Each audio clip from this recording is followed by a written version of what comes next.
All right.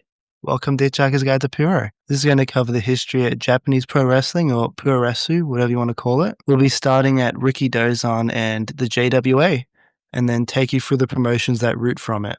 Although this does mean we're not going to cover All Japan Women's or all the companies that kind of break off and root from that, since it doesn't originally come from the JWA. But trust me, you're going to get the full picture of Japanese wrestling here. We'll cover the major feuds, but we'll also be looking at the backstage politics and give you just an idea of who the big stars was at the time. We'll be talking about, obviously, Rikidozan, we'll talk about Inoki, we'll talk about Baba, then Choshu, Saruda, the Three Musketeers, the Four Pillars, Okada, Naito. And Sad Genius, because we won't just be covering, because we will also be trying to cover every company that was ever founded connected to the JWA. Because us, the Hitchhiker's Guide to Puroresu, we love to be an introduction to the big stuff, but we also want to be an introduction to the little stuff you've never heard of, such as the United Nations Wrestling or the story of Pro Wrestling Crusaders. Now, I am Jack. I'm the British one. You're probably mostly going to be hearing from me, but you can already tell I'm not alone. I'm also with my German accomplice, Bowie. As you can tell, very German. Got the passion. I sat down recently, I watched half an IWE match, and I was like, holy shit, turns out this shit's fucking rad. Half. The way that sounds is that I watched half an IWE match. You gave up. Like, that was my first. The funnier part is it sounds like that was the first and only time I've watched wrestling before this. You want to retry that one? I think we fire on, but because this is a Hitchhiker's Guide to Pro Wrestling, and sometimes things happen. Much like Fritz von Erich, I believe got the show must go on, and my sons must die. Okay, so WCCW reference. Keep a counter on that one. Look in the description right now. There is going to be a Discord and a Twitter link. If you have something to say to us, you disagree with us some of the way, please tell us. Tell us why you disagree with us. Do. If there is a source that you have that says something that we don't say, tell us. And if you just want to be nasty and just insult the shit out of us, please go to Seven Sullivan on Twitter. Yes. Go right there. Just DM him unrelated horrible things. So to understand Puro, we're going to have to jump around a little bit as I said the foundation. We're going to be going from the 30s to the 50s quite a lot in a little bit. There's going to be three things we got to get down. We got to talk about Mid-Pacific Wrestling, which is the NWA territory in Hawaii. Then we got to talk about the Torii Oasis Shriners Club. And then we get to Rikidozan, who, if you know him, is a bit of a big deal. Yes, and I will say this, Rikidozan probably actually going to be the most interesting character we cover. There will be many great characters, but by God, Rikidozan. All right, we're going to start in 1936 with Al Karasik. He's an accomplished Russian-born pro wrestler in the US, and he moves to Hawaii and starts a Bavarian promotion there. This goes pretty well for him because he kind of has this good thing going for him in Hawaii where a lot of people will just come to Hawaii because they want to just have a vacation. So Hawaii a lot of was a vacation territory. Jim Londos in the late 30s, the biggest wrestling star possibly ever, went to Hawaii. Quite likely. Yeah, went to Hawaii quite a few times for an arena that would only average out 5,000 to 800,000 people. Like in 1939, the heavyweight belt is defended 5 times in Hawaii. New York gets one defense. One. Al Karasik has an incredible amount of talent he's able to get his hands on.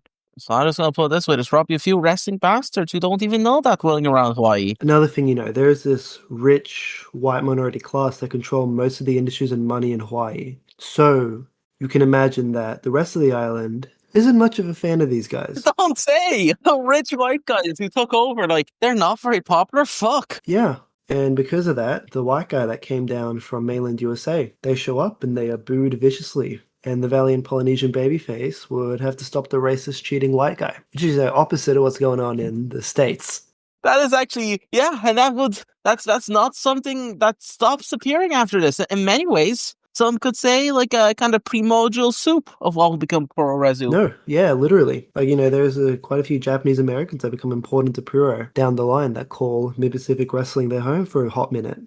Guys like Oki Shikina and Mr. Moto. Martin Tanaka, who's Pat Tanaka's dad. They find a lot of success in Hawaii. Yes, Martin Tanaka. Wow, I actually didn't know there was Yeah, he's a second Yeah. generation, yeah. 1949, Karasik joins the newly founded NWA, becomes the head office in Hawaii, which just practically just makes it so there's an NWA stamp on the wrestlers that are already going to be coming. It's still the exact same. The wrestlers love showing up. There's lots of money for Hawaii. It's a big hotspot. Yeah, we got to go to the Torii Oasis Shriners Club. They started up as a Japanese branch of the Oasis Shrine Club, which is an organization similar to the Freemasons. And, I think I really cannot describe this group any better than I think they can. So, Bowie, I'm going to open up. Yeah. No, I have the 1957 convention document. Oh my God, I am happy. I just, I don't know if I'm going to sometimes if we find something funny enough, we'll keep it to ourselves. Basically, everything about the Torii Oasis Shriners Club is in keep to ourselves territory for Jack. So, let's go into this. Are you ready? I am. Oh, it was a 5-day, 6-day convention, 7-day, a week-long convention. Why is there a pyramid? Oh, we'll get to that. We will get to that. We will get to that. There's camels and pyramids on this front page. Yes, we will get to that. Okay, so during the time of me and Bowie recording this and the time of me starting to edit this, it has come to my attention that the Torii Shriners Oasis Club 1957 convention document has been deleted. It's no longer on the internet right now. I've contacted the Shriners. I've gotten nothing back from them. I will try to put subtitles on what we were reading. I'm not going to be able to show you any images, sadly. Although, just to be clear, this is a group that are non-denominational and have no connection to religion whatsoever. Just remember that. Let's continue where I left off at page 2 of the Shriners document. Here we have just Allah, O Allah, praise be to Allah, in the name of Allah, the most merciful, compassionate, and God of all faithful. Our caravan is now forming for the pilgrimage across the hot sands of the desert to the holy city of Mecca. So it just keeps on going, and we're gonna. Is this a Muslim group? Well, we'll get to that actually. So this was by yours sincerely, Sunshine of the Shrine, Earl A. Reichart. If you notice, that famously Muslim name, Earl. Yeah, he's the president of the Shrine Club of Japan. And we go down, we see the executive committee. Now, you may notice, this is the Japanese branch of the Shriners Club. Everyone here is white. I was looking at it, I was like, none of these people look Japanese. They all look white. Here's the Prime Minister of Japan, who is also giving his greetings. Yes, this is the Prime Minister of Japan. Kishi! Giving his greetings. Fucking a war criminal in Manchuria! Yeah, he's got his fix. Yeah, Shinzo Abe's grandpa! Yeah, we're going to keep on going. That's Douglas MacArthur the second, giving thanks to the Shriners Club. What did Kishi and fucking MacArthur have to do with this? They keep on going. We have welcome people to the event. This is the governor of the Tokyo Metropolitan. He was also here to give it. Yeah. Keep on going. Was this a conference? No, it'll be the conference. Oh my God, I can't believe we're at 15 minutes into the podcast and we've already encountered a notorious World War II war criminal. And not the one I thought you would. Oh, yeah. Oh, yeah. The worst part, it's a different one who will show up a lot later, who is actually very hard to find his involvement in wrestling because it was like a footnote on a very interesting career. Anyway, I want you to read this out loud. Okay, I'll just take a sip of water. Welcome to another shrine ceremonial here in the great city of Tokyo. This ceremonial is being held in the Afi Temple of Tacoma, Washington, under the leadership of Protonate Chester A. Hogan, and under the sponsorship of Torii Oasis Shriners Club Japan, consisting of clubs from Yokosuka, Yokohama, Zama, Sagama, Kanto, and Tokyo. The loyal and wholehearted support being given to me by members of the Torii Oasis Shriners Club ensures the success of this ceremonial. In keeping with the purpose of the ancient Arabic order of nobles of the mystic shrine, which is tolerance, charity, benevolence, and unselfish friendship, Shriners of the Torii Oasis established a crippled children's program in 1949. Many Japanese children, who are apparently hopeless cripples, Jesus, are now walking because of this program. Jesus, every line makes it so hard to keep up the voice. We have as many as 18 children in the Tokyo Sanatorium and First National Hospital at one time, and maintain an average of 15 patients hospitalized. So the way that's said, it sounds like they're putting them in the hospital. Like, they're going around breaking the children's legs. I am sure your enthusiasm and cooperation and your keen desire to further the purpose of shrining them will result not only in the continuous, but enlargement of this crippled children's program. You will be crippling the children yourselves, to be clear. That's not in there. An ambassador Yes. of goodwill and understanding, I ask you make this ceremonial one that the citizens of Japan will remember as a happy and great occasion. I sincerely wish you, your brother and guests, an enjoyable time during this ceremonial. Let us be the perfect host and warmly welcome Potent Hogan, brother, his divan and party, and ever be at their service while they are so far away from their homes. In their capacity as president, I am most humble, proud, and always at your service. Yours in the Sunshine Shrine, Earl A. Rickard, president of the Tory Oasis Shrine Club. So I think that really explains it all. What the fuck? It does, but I have more questions now. All right, so this is a group made up of largely US servicemen that live in Japan now and have kind of just come together for community. Like, this is the shrine, obviously back in the day, you didn't really have places to spend money, is better phrasing. So when you're a rich guy, what else are you going to do but join a random group of other rich guys and then organize charity events that you personally just want to see? That is kind of awesome. Yeah, they could be spending it on weird sex parties, so really this is the best outcome. Yeah, I mean, you couldn't really send 50 gifted subs to Charlie Chaplin. You couldn't really do that back then. There wasn't really... Charlie Chaplin's subathon. Yeah, they just didn't have that shit. You can't do it. They didn't invent it yet. Yeah, so what else are you going to do? I'm going to fucking dress up as a fucking Egyptian dude, and I'm just going to say words that they say. And then I'm just going to be like this because, I don't think they're Muslim. Yeah, no, that would be... I don't think fucking Potent Hogan was Muslim, brother. Yeah, I also have to show you pictures of them in the current day. They love running this event. Oh yeah, they're still going. They ride these little cars around. What the fuck? Yeah, like this is them. This is the group. They ride these little cars around. It's a charity event they do.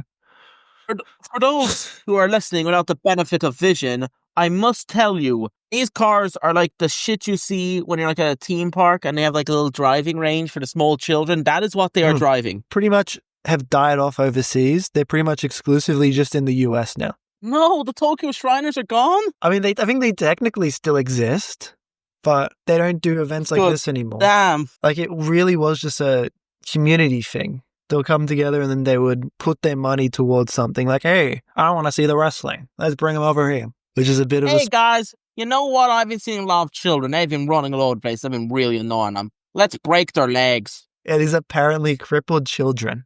See, I'm sorry. I know it means to help them, but the way it's phrased sometimes, it really does sound like the Tory Oasis Shriner clubs. Like they're going around Japan just breaking legs.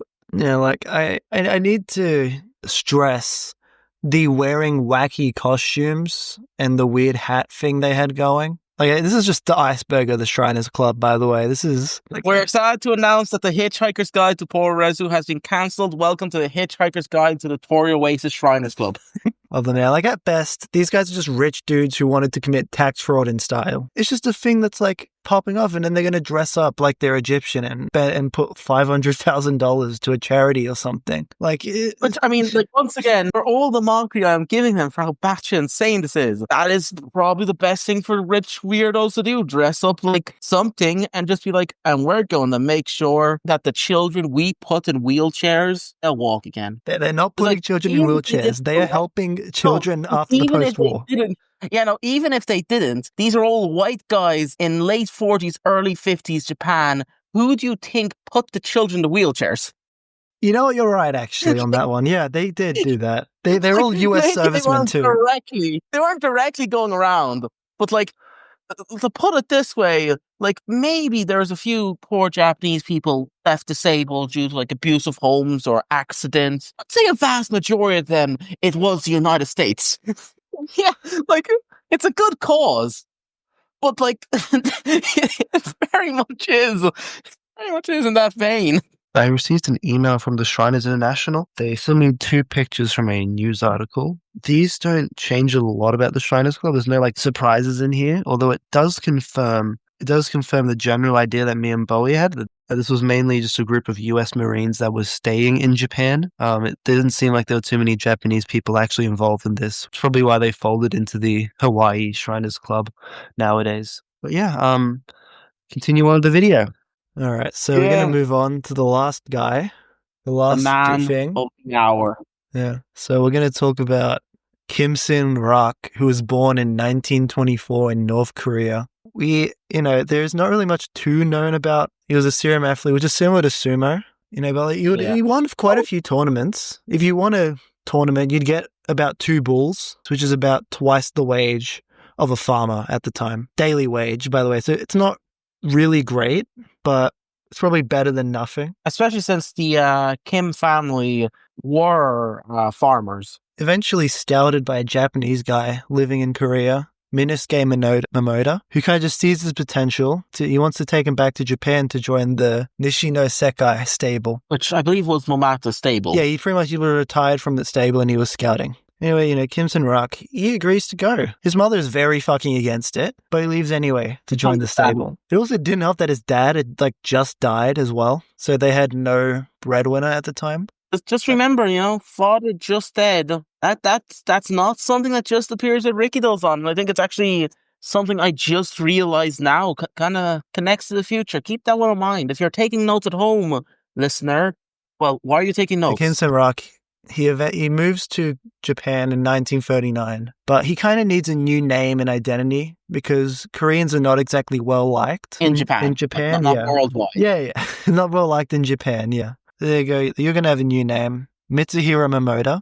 He's the fake son of Minosuke, and he was born in Omura, Kyushu. So in a year's time from him coming to Japan, he actually debuts for sumo officially under the name Rikidozan. Yeah, as most sumo wrestlers who transfer over to wrestling have stage names. So he started in 1940. He's moving his way up through the sumo ranks. In 1942, Baseball World magazine had an article called Makishita Riki Talk Session, where at some point, Rikidozan says, I may look like I'm from the peninsula, aka the Korean peninsula, but I'm actually the same as my boss, so please take care of me. Now, I can't say fully what was said in this magazine since I don't have access to an 84-year-old article. Especially in English, because admittedly, neither of us particularly speak good Japanese. Although this information does come from a great source, it's this really comprehensive chronology of the life of Rikidozan. And if you want a comprehensive history of Rikidozan and also 1500s on Asia, he's your man. But yeah, Rikidozan, on the topic of his Korean-ness, denies it and asks his fans to take care of him. So pathetic. I presume it sounds better in Japanese. Yeah. But like English, it's like, please look after me, sir. He's just saying I'm not Korean. I'm as Japanese as my stable master. Support me in my fights. So during sumo, Rikidozan picks up a sponsor, Shinraku Nita. Have you heard of Shinraku Nita, Bowie? Yes, I have. A very funny person. Oh yeah, Nita. Before the end of World War II. Before the end of World War II, he worked as a PO in the POW camp. He was known by the American soldiers. Yeah, of course, another war criminal, yes. He was known by the American soldiers to give extra food out and cigarettes out, which meant once the POWs were out of the camps and working for the general headquarters, which, by the way, the general headquarters is a whole other thing. It's just pretty much where the servicemen and the American occupation of Japan is located and operate from. The GHQ, when they recognize Nita, suddenly he gets a lot of preferential treatment over other companies. You know what? I'm going to retract that war criminal thing, because admittedly giving out extra supplies, you know what? He is forgiven. The Irish have forgiven Nita. Good thing you're here to forgive him, I guess, Yeah. It doesn't matter because, afterwards his construction company would be heavily connected to the black market and the Yakuza. Of course, it's fucking 50s Japan. Yeah, everyone was in the Yakuza. Just because everyone's doing it doesn't make it right. So just to get it straight, Rikidozan is about, like, pretty much straight from the go of him getting to Japan, he instantly has connections to the GHQ and the Yakuza through Nita. I figure Nita is going to be extremely crucial to Rikidozan's future going forward. Okay, just remember Nita. He's going to be very important. Rikidozan, he works his way up to Sekiwake, which is the third highest rank in sumo. He looks like he's working towards a promotion to Ozeki, but he suddenly stopped sumo in 1950. The reason given is that he has a lung infection. The story goes that Rikidozan in the dojo was viewed as a very selfish and arrogant person by his stable master. So when Rikidozan asked for higher pay, he was refused, and then a big argument started up, and Rikidozan ended up cutting off his top knot, signifying that he had quit sumo. That's our Rikidozan. Yeah, and then he drove off on a motorcycle, which you will be seeing that picture right now. Yes, I have that picture. Just imagine, like, the Simpsons episodes where, like, Skinner's, like, just drives off on one. So, Bowie, what was Rikidozan doing in the time being? Well, his first job after leaving sumo was black marketeer. If I recall correctly, he was, if anything, he was kind of the backbone of it. He bought from the Americans and sold to the Japanese. Yeah, just like people that were leaving service for the Korean War, he'd just sell all their shit. He'd sell, well, I presume, to be fair, they'd sell him their shit probably quite cheaper than they could get on the actual black market for the convenience. And Rikidozan himself would then disperse it. It's kind of a win-win for all parties, really. It's a fascinating business model. And he still does Nita ties, but actually, eventually he leaves the black market scene, which presumably was because there just weren't that many Americans going to Korea anymore. Yeah, he ends up getting... Yeah, who knows why that happened. Rikidozan, the Korean man, the North Korean man, was profiteering off the United States being at war with North Korea. Well, eventually would get a job as a construction manager at Nita's company, although he ended up really disliking the job and wanted to go back to sumo. You know, he hates his life and whatever, blah, blah, but, you know, this is also where he meets the love of his life, the true thing that really drives him to keep on going. He discovers the Tokyo nightlife, and it's really where his addiction to alcohol begins. And probably other things. Yeah, sure, yeah, probably other things. That is a understatement. He tries to get back into sumo at this point, even ends up making amends with his sumo stable master. Although Rikidozan at this point is just at the mercy of the sumo board. He has to just wait for them to make a ruling on whether or not he can return. Now let's go to 1951, the big year. The Torii Oasis Shrine.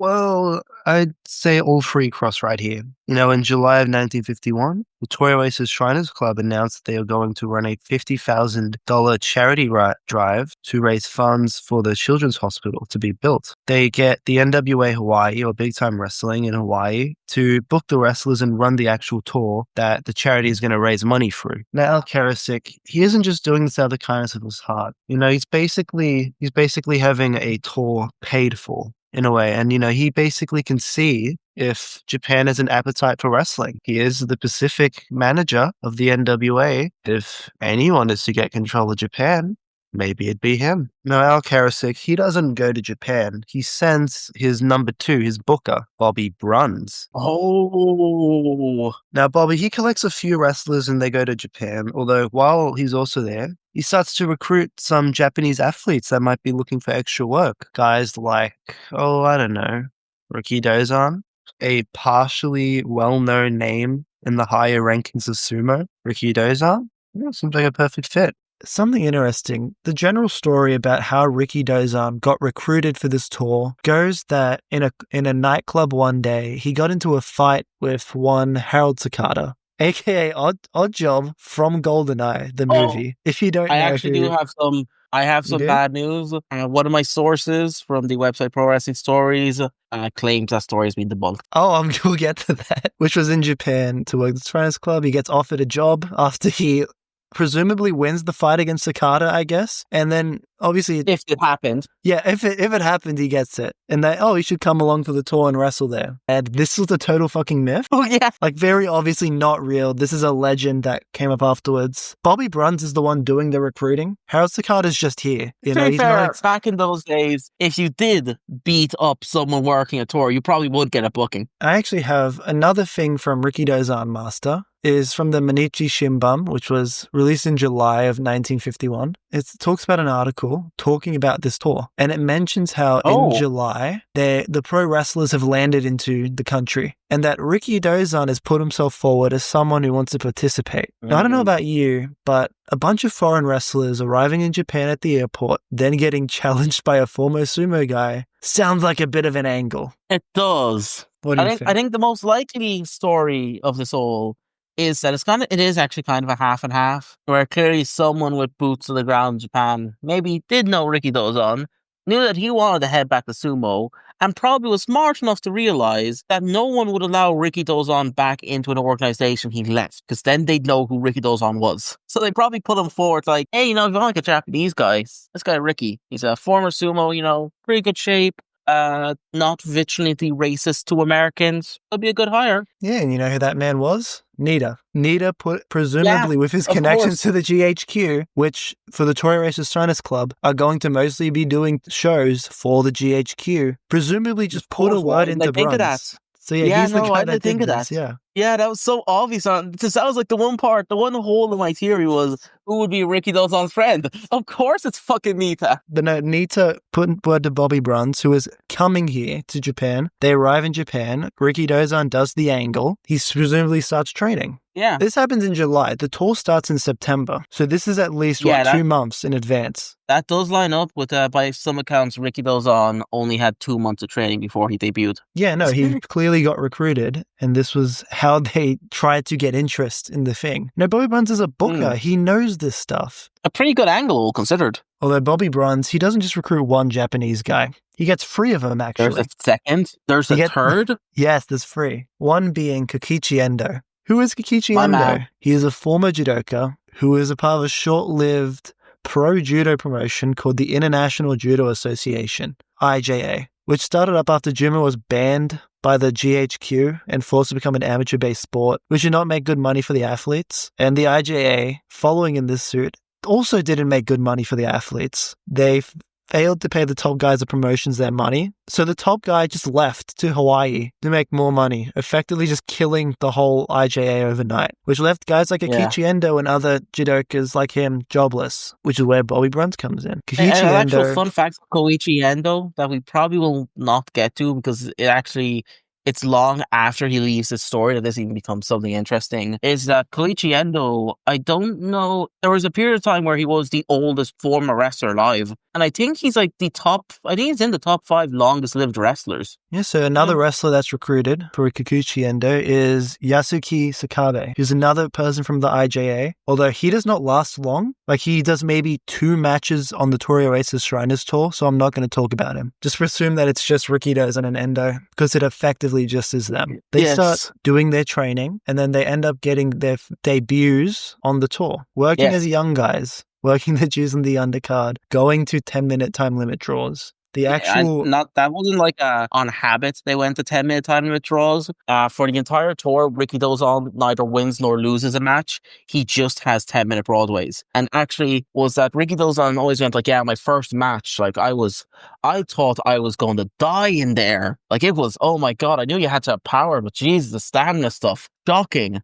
And it was a 10-minute match. He did so bad in that match that Nita demanded that he stop doing this American pro wrestling shit then and there. But Rikidozan begged him to keep on trying. So they ended up working something out where he would continue the tour. Luckily, he did that because the tour ended up doing extremely well. They ended up doing mostly 2,000, 3,000 in attendance at the naval bases, which were largely just for the servicemen. But they end up doing some larger places like Korakuen Stadium, Ryogoku Memorial Hall, and they would do about 10,000, allegedly doing 20 and 25,000 on other nights. Rikidozan has come a far way from being a guy that got gassed out in a 10-minute match. Now he's at least able to do these 10-minute matches. He's doing them so well that, he's being recruited to come back to Hawaii by Bobby Bruns.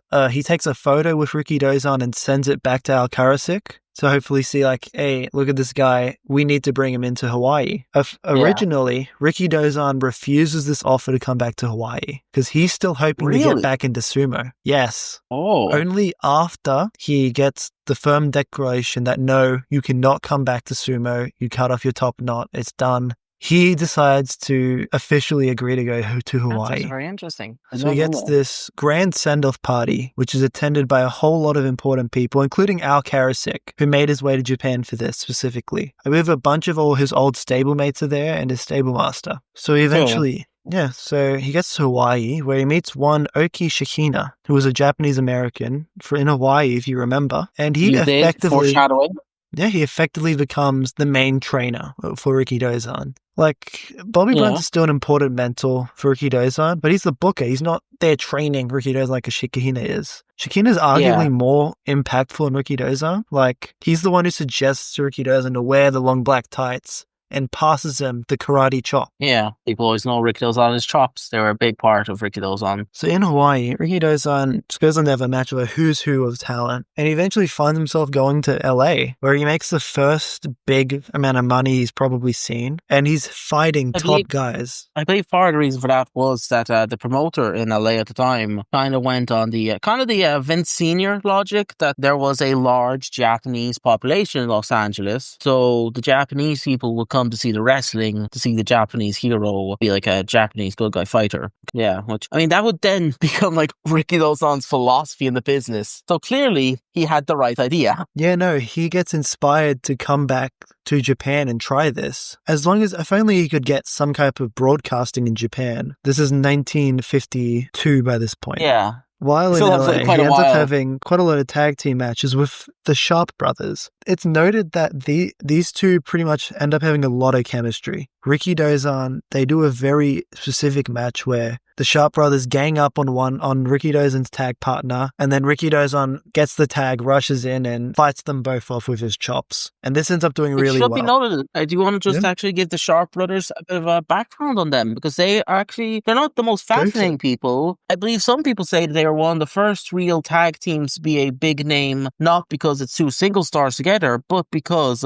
these two brothers were, two tag team stars instead of two single stars in a team. So they are actually somewhat important in their own right for the history of wrestling, outside of their connection with Rikidozan. Right, at the same time, Rikidozan is training in Hawaii and LA. Kikichi Endo is also wrestling in Hawaii, although he is having far less success. He is mostly just tagging along with Great Togo, who is another person that is going to become very important down the line. Although some Japanese judokas are also training for pro wrestling, specifically Toshio Yamaguchi and Masahiko Kimura. Now, these two are formerly a part of the International Judo Association, the same name that Endo was a part of. Kimura was the ace of IJA. Toshio Yamaguchi was pretty much the number 2 of the International Judo Association, which kind of makes sense why the company died the second Kimura left, because Yamaguchi went with him. They lost the 2 top guys. There wasn't really much to do.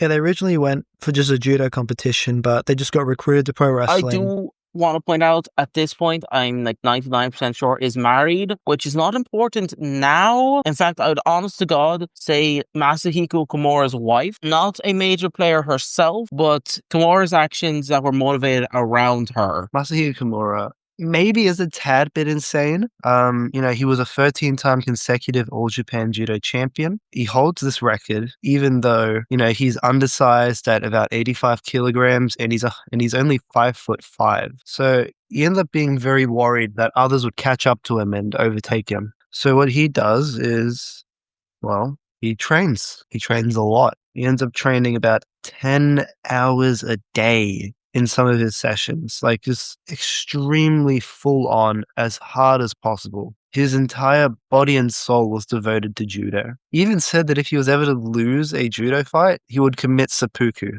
Now, something from the Puro Pro Wrestling Academy, I'm not saying that they're lying here, but they mention an anecdote about Kimura, which I can't find the source of. It's probably from a book of some kind that I don't have access to. They mention a story about how Masahiko Kimura, when he was around 10 years old, got into judo because he was a bully and his teacher was a first-degree black belt. So Kimura became a second-degree black belt, so he could beat up his teacher as well. So Imagine discovering your passion in life because you're just beating up children a lot. there was I a wanna while.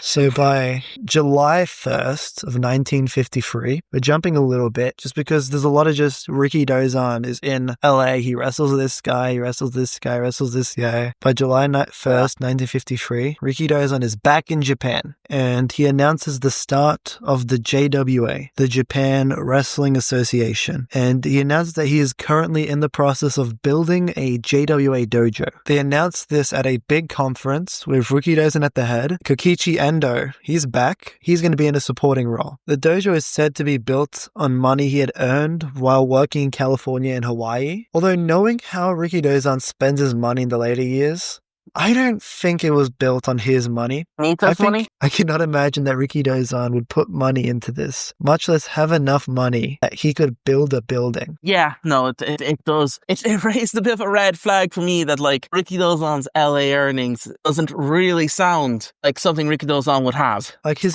earnings were good. He had good money, his but I earnings don't were think great. it was good enough. LA bars probably made a fortune off him. Yeah, exactly. He was genuinely old Ricky. Man loves himself to drink. Clearly, there are Yakuza members here. Shinraku Nida literally just has direct connection to the Yakuza. Seto Nagata has connections as well. I do not believe for a second that this was not built with Yakuza money. It should also be noted that there are multiple people here who probably aren't members of the Yakuza, because one of them was at the time, member of the House of Representatives, and the other was formerly the Secretary General of the Cabinet. So those men, they were probably above the Yakuza.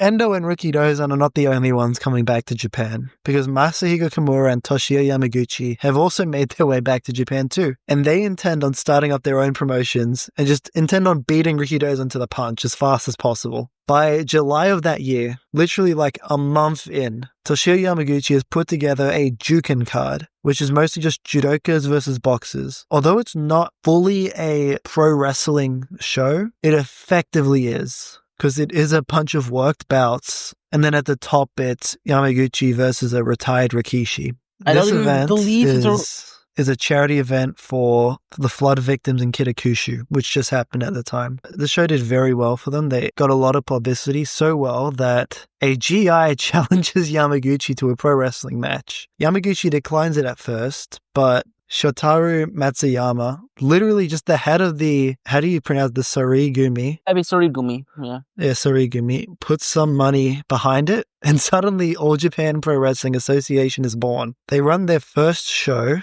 on December 8th, 1953, which becomes the first ever program ever broadcasted that's pro wrestling. That is because it was simply a test broadcast for the JWA. That's incredible. I didn't know that part. They were piggybacking off JWA, even at this point. Masahiko Kimura is also starting up his own promotion. It is called International Pro Wrestling, which has nothing to do with International Pro Wrestling that is going to start up in the 60s. Completely different. Kimura's shows are a complete fucking flop. They do not do well at all. He is not a promoter. Well, it's an important step in Kimura's journey that he cannot promote. In December of 1953, Rikidozan goes back to Hawaii because he has a very important match. It is his match against the NWA World Heavyweight Champion, Lou Fez. Even by this point, before the JWA's even started, Rikidozan is very, very popular. Popular enough to get a NWA title match. Those were not handed out like candy. Yeah, they were actually hard to get back then. Alright, so at this point in the video, me and Bowie, we watched the highlights that are available of the Lou Fez Rikidozan match. If you want to see the match yourself, it is in the description.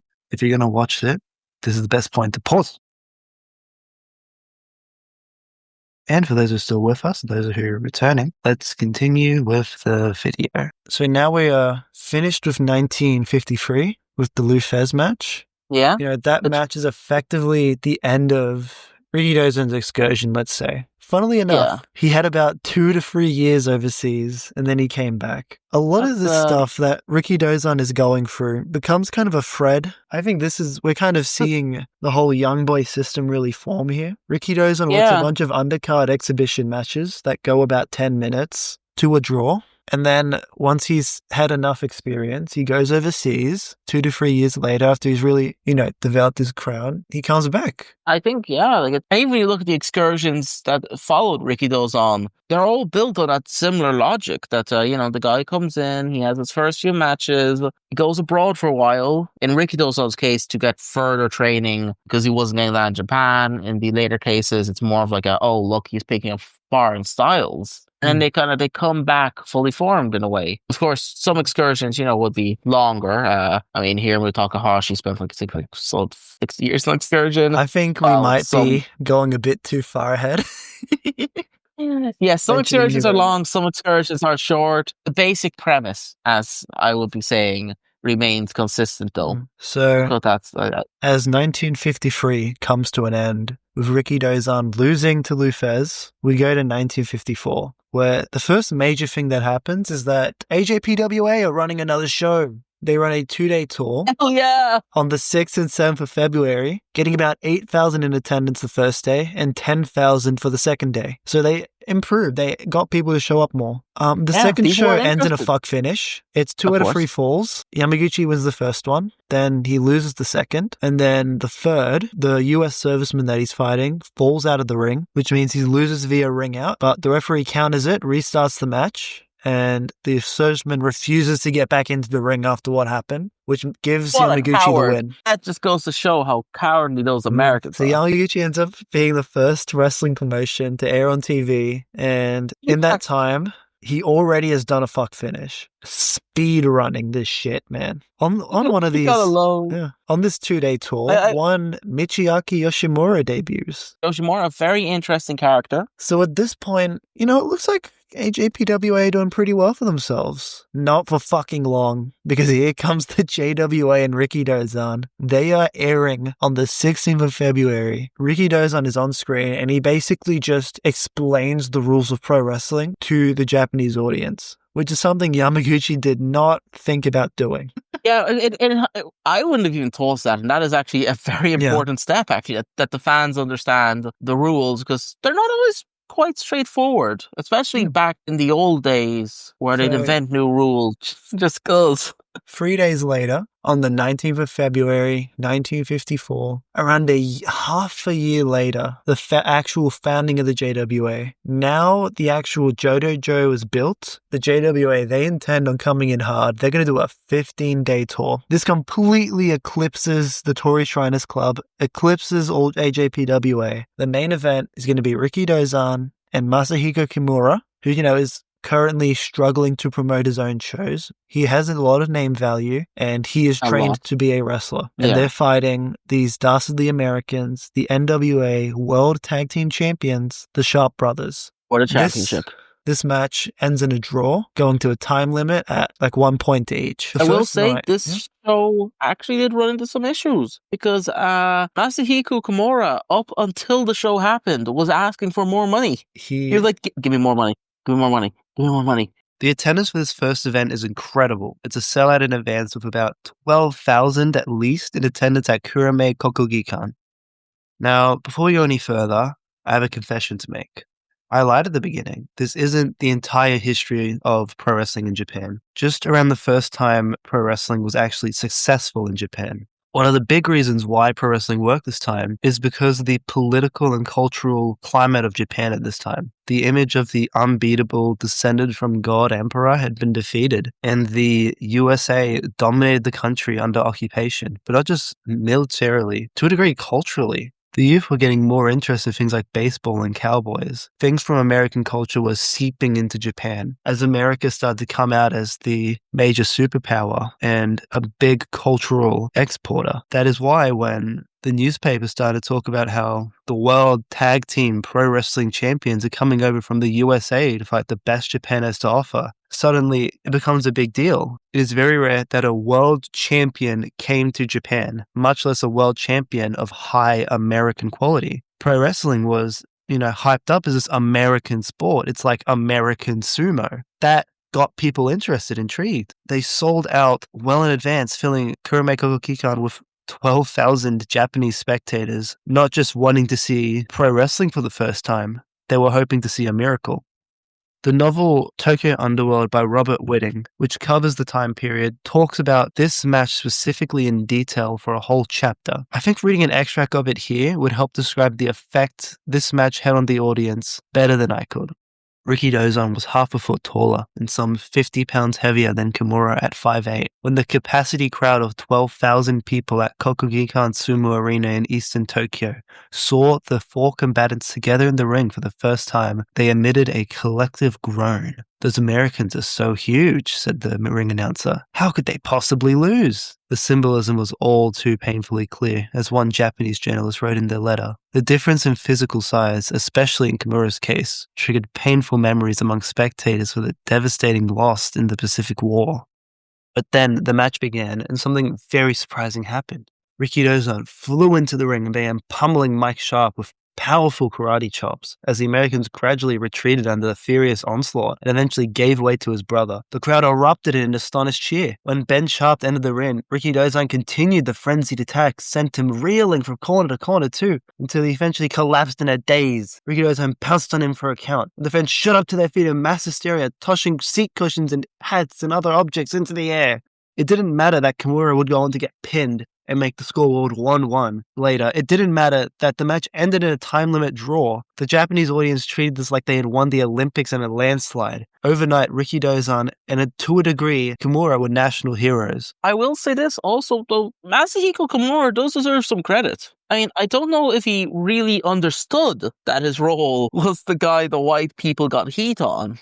He did that well enough that Rikidozan coming in to make the save, for these Japanese people coming out of World War II, it felt electric. And I don't know, I think it's something where no one really acknowledges that, you know, if Kimura was really bad at getting the heat on the Sharps, does it work as well? Televisions were set up in the street so people could watch the match. These were called street televisions. Just in Shimbashi Stadium, there were around 20,000 people watching the match. So many people were suddenly just sitting around watching the matches that it was practically impossible to drive around the streets due to massive crowds forming around these televisions. There were many cases of people climbing trees to get a better look at the TVs, which would then lead to people falling out of the trees, which led to a lot of people being injured and needing to go to the hospital. This was so common that in the second broadcast, the ring announcers made sure to tell the fans, "Hey, don't climb up the trees, you're gonna get hurt." When talking about the event later, the head of NTV says that Rikidozan, by his pro wrestling, in which he sent the big white men flying, has restored pride to the Japanese and given them new courage. It is clear that Rikidozan had left a big impact on the hearts and minds of Japan.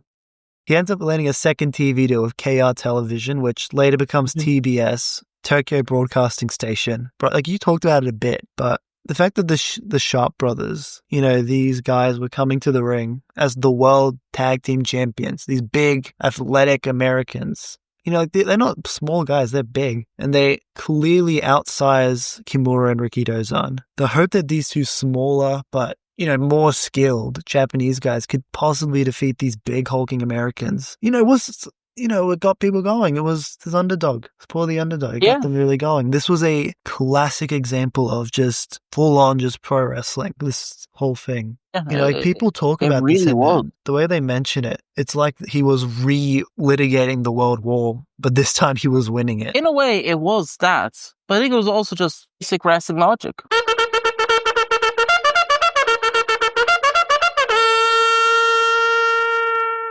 I get it now. So now that we've seen the Kimura match, what do you think of it? The Masahiko Kimura Rikidozan Sharp brother match. What do you think of it? They were genuinely a phenomenal tag team. Like, honestly, I get it. Like, Kimura plays so well as, like, I watch the match and I think, okay, this man is Rikidozan's equal, but the Sharp brothers are so devious and large that, like, oh, like, Kimura's good, but, like, he needs help to overcome these guys. While Rikidozan, since he's of a more equable frame, he can kind of really light these guys up. Seeing this match, you really see the major difference between Rikidozan's shows in the JWA and Yamaguchi's shows. Yamaguchi is fighting random GIs as servicemen. Rikidozan is fighting literally one of the best tag team wrestlers of all time. And they've In put together a kayfabe, they very are. good story. Yeah. No, In to these kayfabe, they're the world tag team fans, champions. on the second day of the show, they actually pay tribute to the Yamaguchi clan, JWA. Already. They do?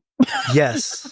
They have to pay money to the Yamaguchi clan. They're just doing that business. Because remember, Ricky They're just doing that Dozan, well. for as much as he's doing, there are people noticing how well he's doing. Yeah. And when he's in their territory, like the Yamaguchi clan's territory, they're going to make him pay. The Yakuza already, like literally the day of the first wrestling show, or the first wrestling tour, the second wrestling show, they are already having to pay money to the Yakuza. Oki Shikina, Rikidozan's trainer, he is also the head referee right now. He has been recruited. He is the head ref. He's also going to do some matches, but not for long. Yeah, it's just winding down his career, filling out the card if he needs to. AJPWA, they kind of just start doing gimmick stuff. Like they run the first ever women's matches. They run matches with midgets, and they even run wrestling shows in swimming pools. Which, have you seen these photos? I don't remember them. Oh my god, yeah, no, that's actually in a swimming pool, dear listener. No, yes. Yeah, it's like... The ring there's one guy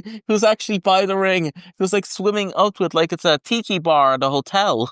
Back to the JWA, there is a very clear way they are doing their shows. They have a story that they are trying to do.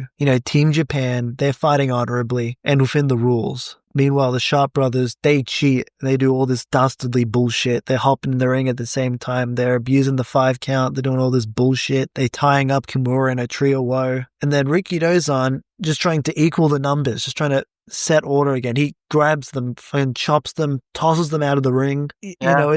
It kind of links back to the World War II propaganda from Japan. The whole, Japan is this great virtuous nation that has to stop the bastard, dishonorable Americans. And only Japan really good can free the Pacific from Western tyranny, Just Japan. That's very interesting, yeah.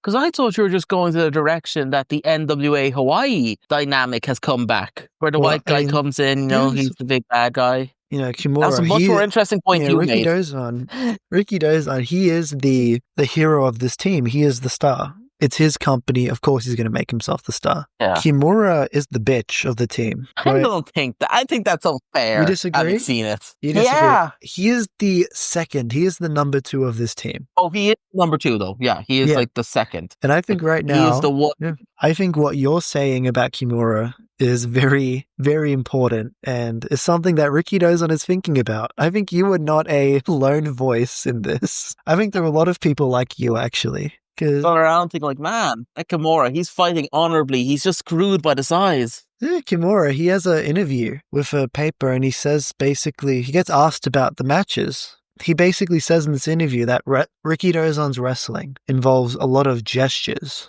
It's a show. If it was a real event, I wouldn't lose. He's exposing the business already. What is he, Tiger Mask? Kimura then goes on to challenge Rikidozan on the 25th of November.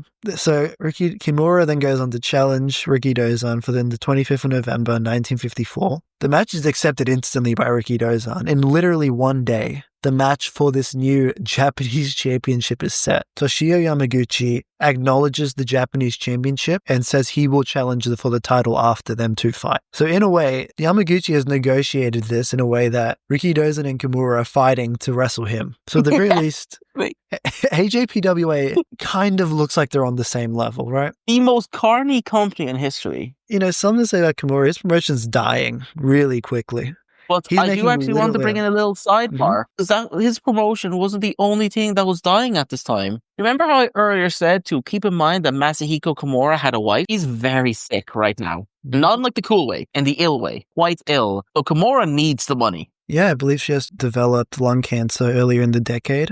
And currently she is suffering from tuberculosis. Yeah, so Kimura this is a commercial pursuit as well for Kimura. Probably a significant motivator of the challenge is they'd make great money so that he could fund his wife's care. Because he needs to buy very expensive medicine that he has to import from the USA. Yes, so remember the match that. is set for the end of the year, late 1954. It's a co-produced show for JWA, AJPWA, and the IPWF, which is International Pro Wrestling. So this is like a big show. There's all, some of the Kimura's guys and some of the JWA guys are on the undercard. Toshio Yamaguchi specifically is not on this show, and only one person actually shows up for this show from his side. Maybe he had an idea of what was going to happen here. Maybe he knew something was amok.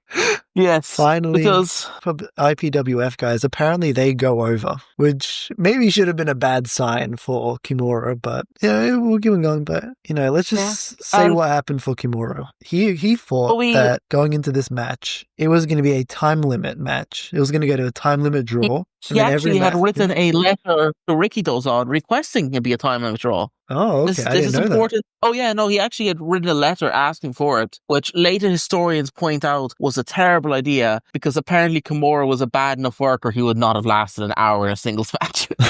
Oh, okay. I didn't know that. Wow. And after that, each match of the tour would be, aka all the untelevised matches, would be decided via coin toss. Yep.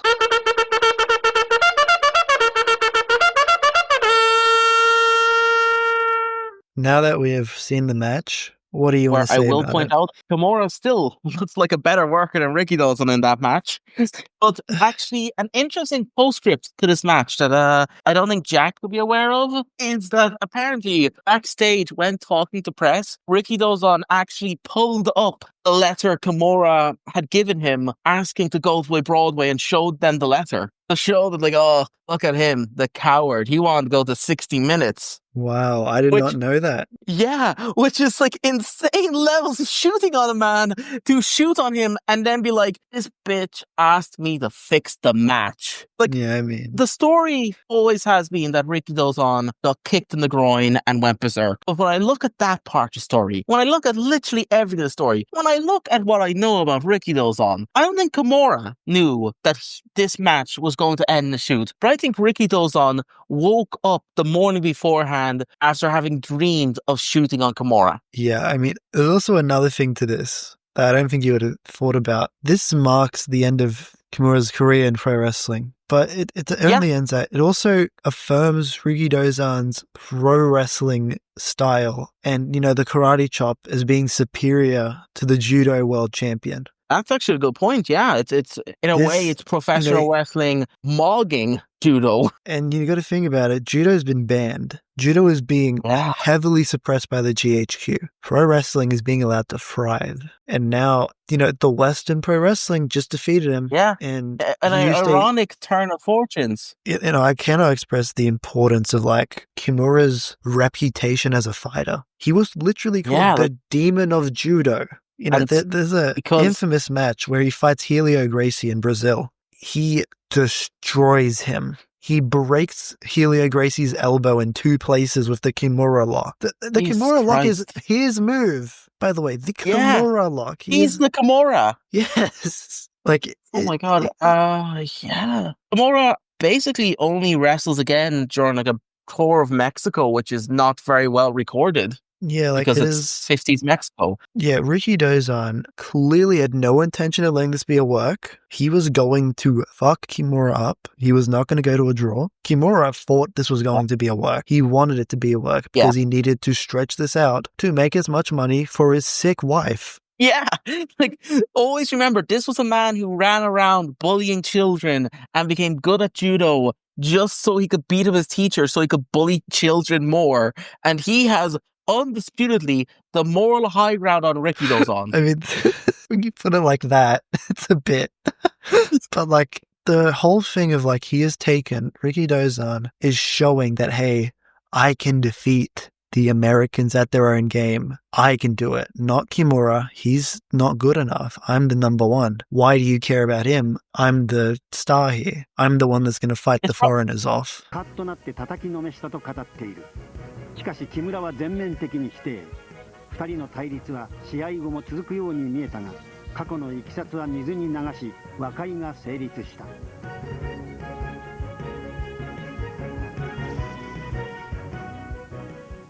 Yeah, we're going to end this here at 1955 because 1954 is effectively when the JWA is fully formed. Right now, we have given you all of the pretext. This is I don't know necessarily pretext, but we've given you the prelude. This is everything you need to know about the JWA, how we got here, how we Yeah. got to Rikidozan being the legend that he is. This is a story of a promotion, a club, and one man.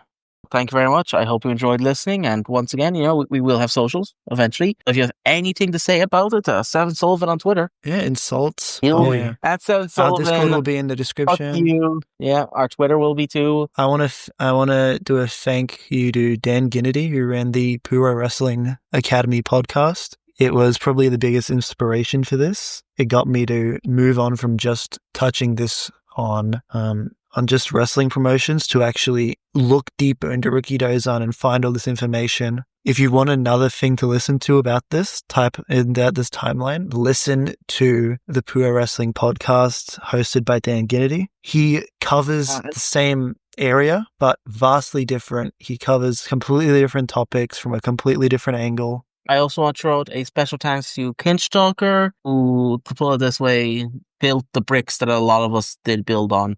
Less so this time, but Hitch-Hikers, of course, a major source, especially for some of the AJPWA stuff. So just thought he deserved the thanks as well. And for my own level, I'd like to thank you to George Twigg, author of the fantastic novel The Rise and Fall of Rikidozan, a novel in 17 matches, which in a way, when I read it about 5 years ago, really ignited my interest in this part of wrestling history. Yeah, we hope you'll join us for Chapter 2 of the Hitchhiker's Guide, and we will see you later.